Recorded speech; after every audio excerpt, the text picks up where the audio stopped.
Graced with Spanish moss and southern charm, Georgia's oldest city is perched by the waters of the Savannah River, which glide eastward towards the North Atlantic Ocean.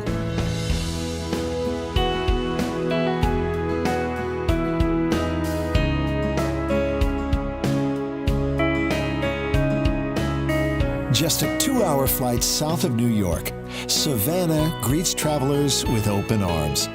It charms all who come with historic splendor, bewitching tales, natural delights, and Southern comfort flavors. Welcome to the hostess city of the South. In 1733, a group of carefully selected settlers, led by James Oglethorpe, embarked on an epic voyage across the Atlantic to establish the colony of Georgia. They found the perfect location for their new colonial capital 17 miles inland from the mouth of the Savannah River. In one of the earliest examples of Southern hospitality, the settlers were welcomed peacefully by the native Yamacraw tribe. The new township thrived, free of the bloodshed which had stained the beginnings of many American colonies. Dreaming of a new world utopia, Oglethorpe envisioned a city overflowing with lush open squares. These generous green spaces are where the city comes to breathe and have earned Savannah its second nickname, the Forest City.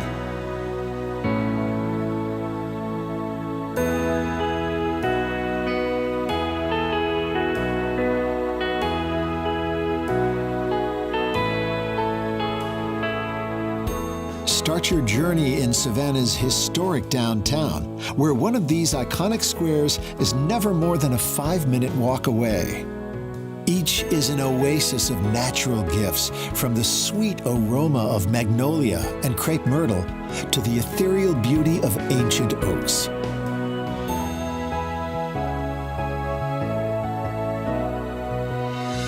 Just as the city's oaks are festooned with Spanish moss, so too are her streets embedded with stories. Admire the exhibits at the Savannah History Museum, where treasures from the past bring Georgia's last 3 centuries to life.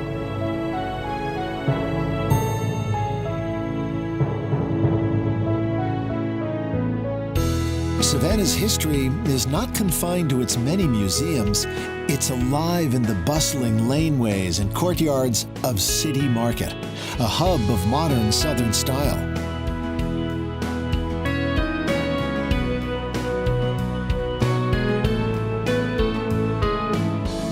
Despite a culture of revitalization, many of the city's historic houses have been lovingly preserved. Visit Davenport House, saved from the developer's wrecking ball in the 1950s by the determined ladies of the historic Savannah Foundation.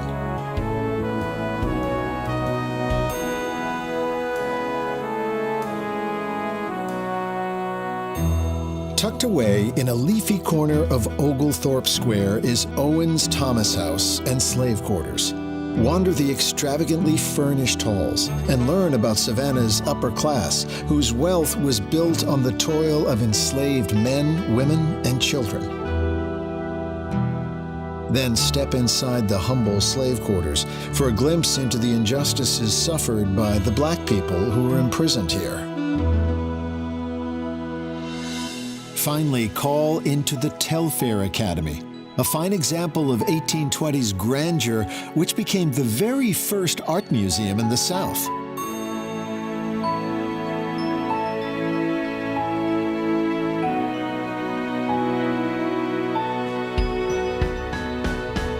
The historic heart of Savannah is a vibrant melting pot of past and present.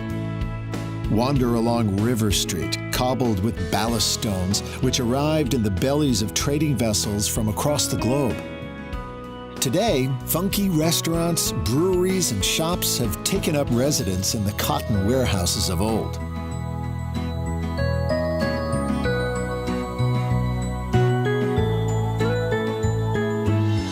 If If you like your southern fare served with a side of spooky, weigh anchor and drift on over to Pirate's House, Savannah's oldest building. Once frequented by rowdy seafarers and unsavory characters, today the tavern continues to serve thirsty travelers and lovers of ghost stories.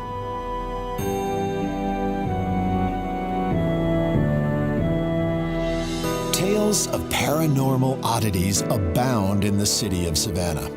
Take a horse-drawn carriage to Laurel Grove Cemetery, where restless spirits are said to lurk among the headstones.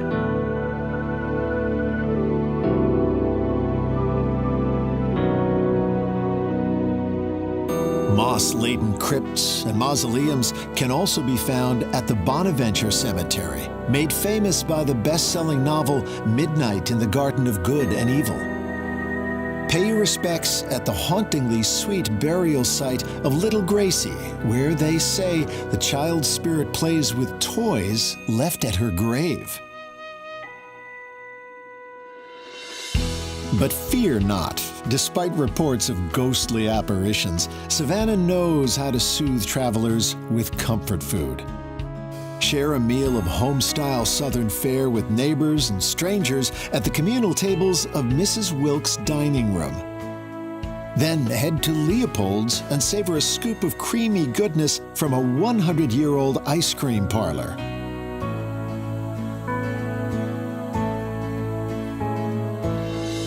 Once your belly is full, continue your historic buffet 3 miles east of the city at Old Fort Jackson, a Confederate bastion during the Civil War.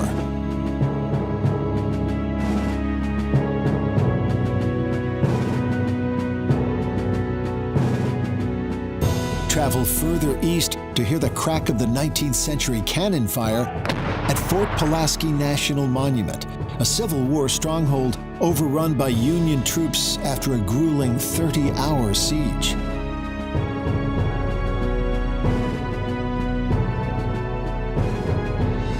After experiencing the gun smoke of Civil War history, cool off at nearby Tybee Island, a popular weekend getaway for generations of Georgian families.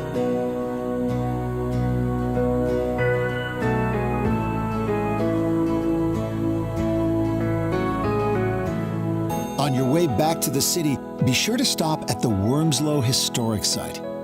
Cruise down the Avenue of Oaks, then explore the tabby ruins of the estate of Noble Jones, one of Georgia's earliest colonists.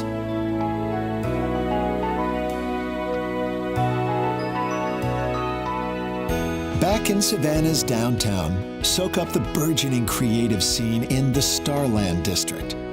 This area is also home to the Forest City's 30-acre green gem, Forsyth Park, where the waters of the city's symbol sing their timeless song to all who pass.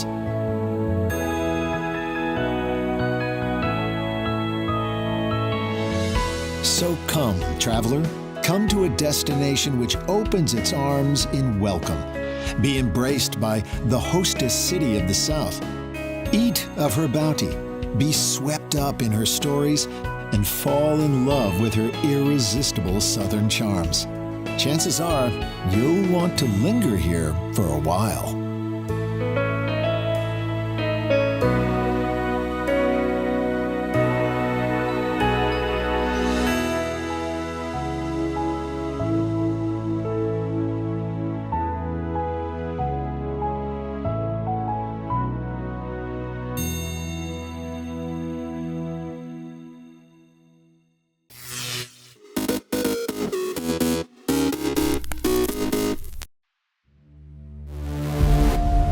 To achieve something that has never been achieved, you have to do something nobody has done before.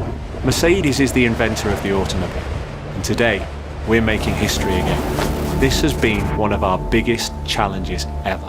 We will prove that we can drive 1,000 kilometers on a single charge. Vision EQXX and Mission XX are part of a much bigger, far-reaching technology program that will change the way we think. Our goal was to develop the most efficient drivetrain, which for an engineer is clear is the most efficient car ever built. But this is the first time that we've created something that will actually hit the road and start breaking records. The Mission XX would show the world that we deliver on our promise.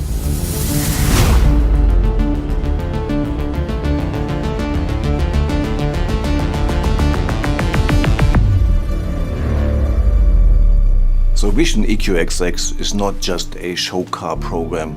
It's a complete transformation of R&D process of Mercedes-Benz. Ich glaube, es ist ein historischer Moment für uns alle. Heute kommt es drauf an. Wir checken alle Systeme und dann geht's los. Dann starten wir pünktlich um 7 Uhr in 3, 2, 1. Losfahren bitte. Gute Fahrt nach Paris. We started in uncharted territory, something we had never experienced before, so we all had sleepless nights. There's no certainties. You can never be 100%. Those unknowns, they can bite you. So 100% can't say that. Am I confident we'll make it? Yeah, I'm confident we'll make it. We did all the measurements, we ran all the data, all the simulations. I think we'll make it. When we set out to achieve things, we do it, we go for it. But it can happen anything. Traffic, weather, unexpected events. Much like in racing, you approach it and be as well prepared as you can. But it's the unknowns, it's the surprises, and we'll have to react to those. We are hoping for good weather. It doesn't look all sunshine right now. We hope we don't have snow in the Alps, because we want to run in summer tires. Yeah, weather has a big impact. Well, if you want to jump far, you have to come up with crazy ideas. Doing the impossible thing of building an entire vehicle within 18 months, putting the thing on the road and then driving 1,000 kilometers, we're going to do this. When the EQXX is on the road, we have the EMMA, which is an EQP with the EQXX drivetrain, running in parallel, so we can always compare the data from the EQXX with our data on the test bench. There was a lot of time pressure and of course different targets that every group had, and we had to bring them into one product that worked. It's a very, very fine line between success and failure. And we have to gauge how hard we can push our development really to hit those targets before you fall off the edge of a cliff and it's a disaster. Wir haben hier eine kleine Auffälligkeit auf unserem Dashboard. Also in der ersten Hälfte der Fahrt heute ist der DC-DC-Wandler ausgestiegen. In dem Moment, wo der aussteigt, fängt unsere 12-Volt-Batterie an, langsam leer zu laufen. Das heißt, die Uhr tickt. Also es ist jetzt die Idee, den DC-DC-Wandler während der Fahrt wieder zu aktivieren. Er startet zwar neu, aber der DC-DC kommt nicht. Wir haben auf Anhieb keinen Erfolg bei der Problemlösung. We had conflict. With targets this ambitious, it's inevitable. How we dealt with that as a team was essential. Ich kann es nochmal probieren. Achtung, jetzt rein. Okay, wir haben einen kompletten Zündungslauf gemacht. DC-DC ist wieder...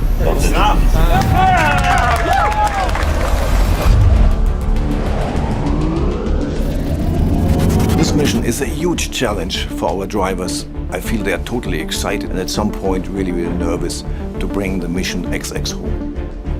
The biggest challenge for the aerodynamicists was definitely to reach the target of a drag coefficient of 0.17. To drive 1,000 kilometers, we could have put a really big battery in the car, but that's not smart. It's certainly not innovative. A standard battery electric car has an efficiency around 90%. The EQXX reaches the incredible number of 95%, which is on Formula E level. In Formula One, we're used to chasing performance and efficiency relentlessly. That mindset is very much what we took for EQXX, chasing the ultimate efficiency. One success factor was to bring diverse cross-functional teams like the Formula One team together with the Stuttgart-Sindelfingen team to make this project happen. The engineers in Sindelfingen worked closely with the F1 experts in the UK. They bounced ideas off one another, left no stone unturned. The route profile was very diverse. Started here in Sindelfingen and went on the Autobahn up to 140 kilometers an hour. Then we went into the Alps, over the Goddard with steep slopes. And in the mountains you have a lot of recuperation you can use when you go down then to Milan. Die EQXX, du kannst es echt laufen lassen. Verbrauch ist 8,5 Megawert.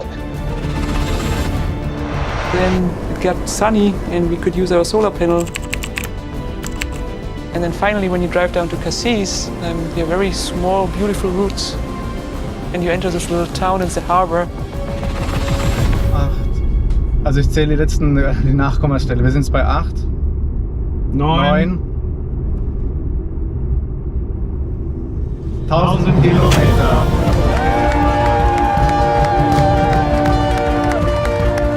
Going past the 1,000 kilometer mark, we were just thankful and proud. Proud of the car, proud of the team. I must say I'm not surprised. I knew we were going to make it. It's a confirmation of everything that we stand for and do here in this company. It's proof of the absolute amazing talents that we have the privilege of working with. And it was really one of those moments in life which you just want to keep and secure in your mind. That was a moment of pure and strong satisfaction. We did it! We did it!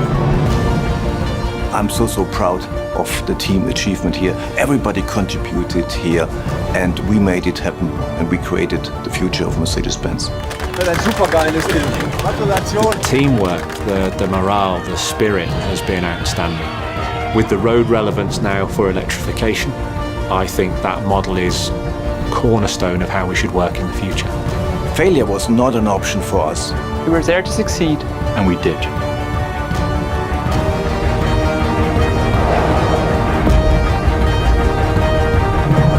But the journey has just begun.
Well, it's now time for the top 5 of the day here on opening day of competition. Coming in at number 5 on the list, Jack Robinson. Fresh haircut, had to fix it a couple of times.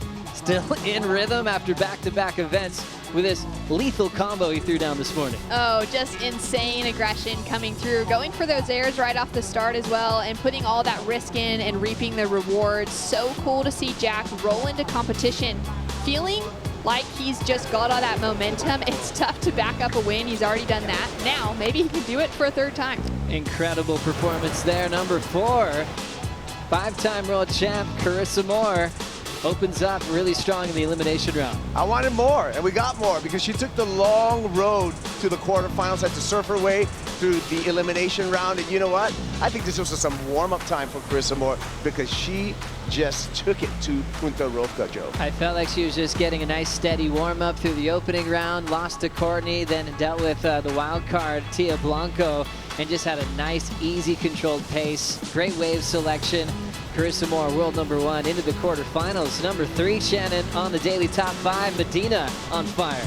Oh, just finding his way on a great-looking right-hand point break for the 3-time world champion to be showing that he's got a lot of aggression in the tank. He's ready to show up, coming back at G-Land now, putting together a solid performance here for a 2nd event of the year. It's a really exciting, dangerous thing to see, I think, for the rest of the pack. It really is. He's so spontaneous, he's powerful, everything he performs on a wave doesn't ever feel pre-planned. He had a really solid blitz on the backhand today, earning that spot in the top 5. I don't know, Kaipo, it's a lot of goofy foots at the top of our list on the top 5 today. You got to be proud of that. Caroline Marks comes in at number 2. Oh, I love it. Marksy, like I said, Caralupo returning, happy, and just showing that backhand that we've all had appreciated. We saw earlier cool hand Luke Egan's here with her, but just this approach from Caroline, and the fact that I see her smiling and happy to be back in competition, that is really rewarding. And so a happy surfer, an in-tune surfer, that's a dangerous surfer when it comes to competition. Oh, it's so cool. I mean, after all that time off, you tend to worry about her. She's such a wonderful human being. You wonder when she's coming back. She delayed it even further at G-Land. So a much anticipated return to the jersey for Caroline Marks, who's already been in a title race, who's won events. I feel like she's ready to win another one, Shannon. Oh, she's right there, right on it. Number 1 on the top 5, Shannon, Yago Dora. Pushing the limits, going into the air, negotiated such a challenging section to link it up for this one. That tail was so insanely high, Kaipo, I can't believe it. Yago Dora's just like, I don't need priority, here we go. Jordy tried to get him on that, but it didn't even work out.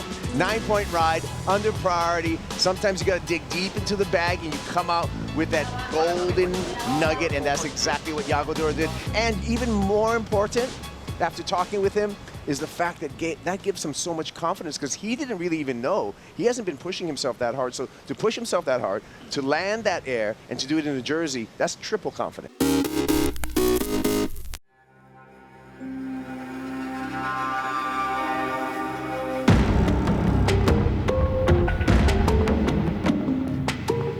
Harmony, you don't even hear or feel or see that there are some friction. If there's an harmony in a show, it means there's a balance. There is very, very first a lot of works, because harmony can happen naturally.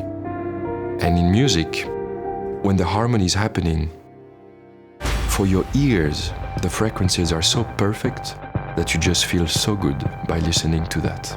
It's very tough to reach harmony. It's years, hours of questioning, of working, of sweat, of failing. It's like seek of perfection. Conducting is a very physical job. It's not just moving with the stick. Expressing with every part of your body the truth that you read between the line. So my movement will always have an impact on the sound. Maybe elegance is more a value for me than beauty can be. In a way, you can fake a little bit. You can make something beautiful, but you take out the makeup, you take out all the artifice, and then you see the real person. So I am more touched by the elegance than by the beauty.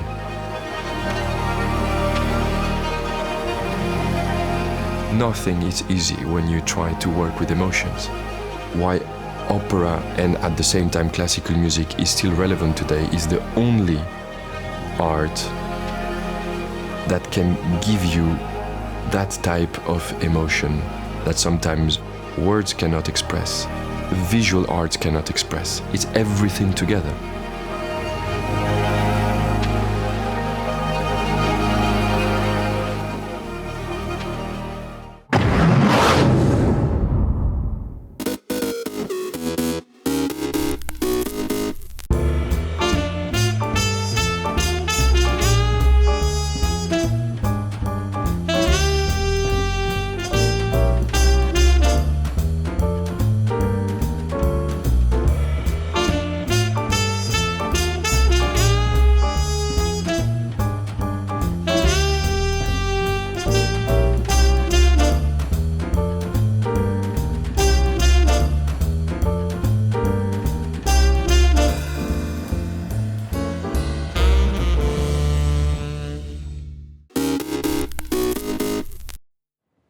What does the Drakensberg mean to me?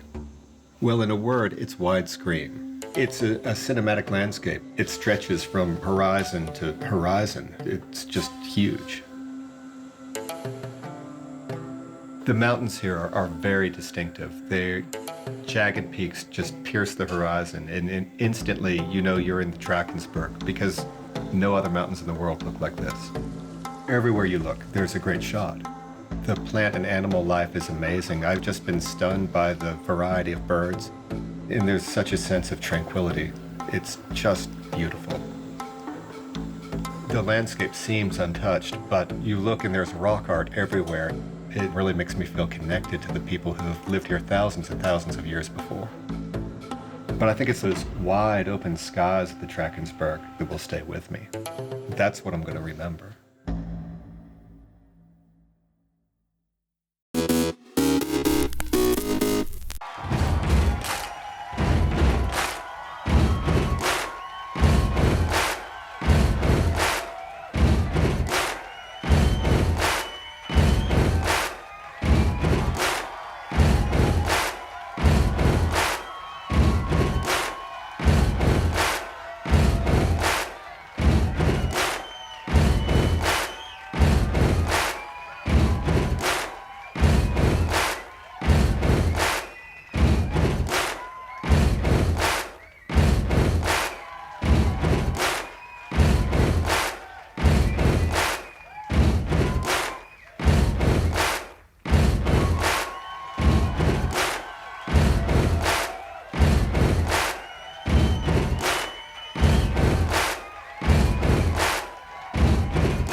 June 17th, 1972.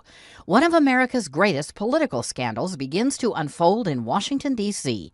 5 burglars are arrested inside the Democratic National Committee headquarters at the Watergate complex. Lawrence O'Brien, at the time the chairman of the DNC, later says this was no ordinary burglary. It became clear to us that we were indeed involved in something that could only be described as political espionage. The Watergate scandal forces Richard Nixon to become the first president to resign more than 2 years later. 1775. During the American Revolution, colonial forces and British troops fight the Battle of Bunker Hill near Boston. The battle, which actually happens on Breed's Hill, is a costly victory for the British, who suffer heavy losses. 1994. 911, what are you reporting? This is AC. I have OJ in the car. O.J. Simpson is arrested after leading police on a low-speed chase in Southern California. The ex-football player is charged with murder in the slaying of his ex-wife Nicole and Ronald Goldman. Simpson is acquitted at his criminal trial, but he's ordered to pay millions to the victims' families in his civil trial. And 1986. God bless America. Singer Kate Smith, best known for her rendition of God Bless America, dies in Raleigh, North Carolina. She was 79. Today in history, June 17th. Camille Bohannon, The Associated Press.